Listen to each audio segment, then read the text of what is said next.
I've said it time without number, that what they are hoping is that Tinubu becomes the only opposition, or perhaps if we have an opposition, let it be scattered oppositions, whereby we have like 3 major candidates, like Atiku on the ballot, Peter Obi on the ballot, Goodluck Ebele Jonathan being woken up from the sleeps to come and run, to be on the ballot too, thereby putting plurality of opinions and candidates. If such a thing happens, then they will not be able to deploy the resources. They have humongous resources, and then the security, the infrastructure of state security, be the police, the DSS, or the military, to bully voters and oppress them, and perhaps just ring it in their favor.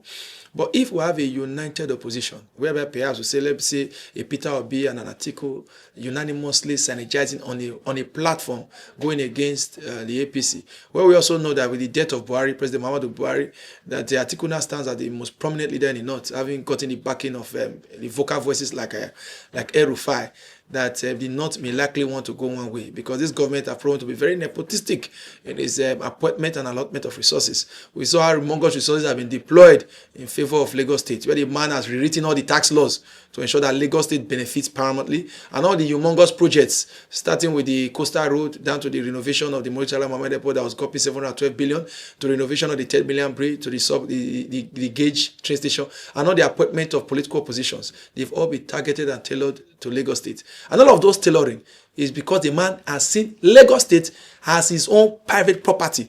Because right from when he became president, when he became governor, he had practically held the economy of Lagos in his pocket, determined who will become governor, even after donkey years after he had left. So anything that goes to Lagos, he sees it as going to his own personal farm.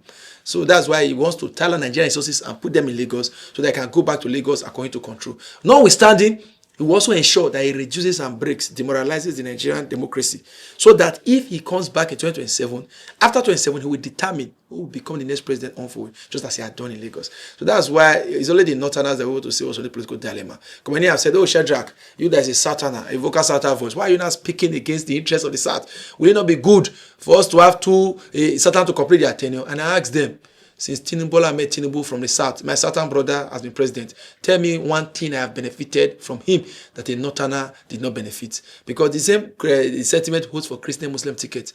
When they said, oh, Shetima is a Muslim, Shedrack don't support him, they must have a Christian. Can I ask them, what did Professor Yemi Osinbajo give to me as a Christian when he was president, when he was vice president as a Christian? Even Bible cover, I didn't say Bible cover I didn't get to show that, oh, the vice president is a Christian. So why do we want to pay? All of these things are tools being used by politics. He has no anchor, he has no reality on good governance, whether it's a Muslim, whether it's a Christian. As long as we're able to punish failure, that's most important.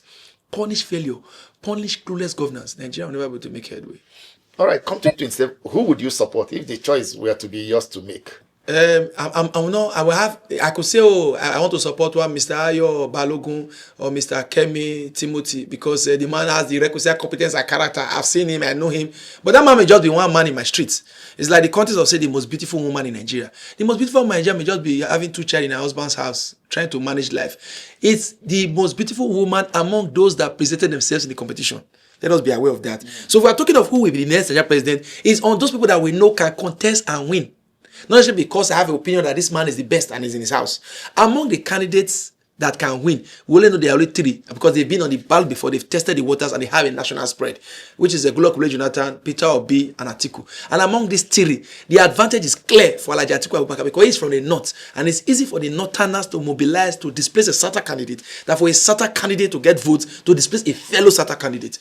And so that's, for me, I would say Alhaji Atiku Abubakar, because the man to a large extent has also been a vice president, as he understands the nuances of the Nigerian political terrain.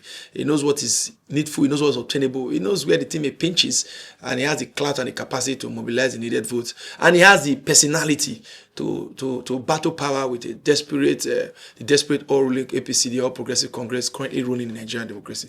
But if the other candidates are not willing to support him, then it's fait accompli. The whole thing will fall down to flat and Tinubu will return. So I hope that when he clinches the ticket, he's able to get the support of all other opposition aspirants to stand behind him and support him in this battle, because that's the only choice for Nigeria.